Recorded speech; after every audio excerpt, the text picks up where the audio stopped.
Minecraft. În episodul de azi ne jucăm Minecraft. Aș vrea să vă urez la mulți ani.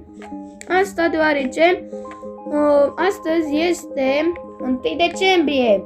Și am zis că dacă tot este 1 decembrie, de ce să nu fac un steag?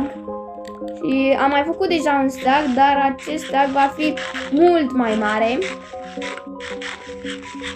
Și după cum vedeți am aici blocurile pregătite.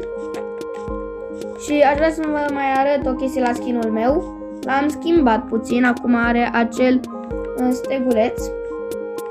Și da, hai să începem cu construitul.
Acesta a fost episodul de azi.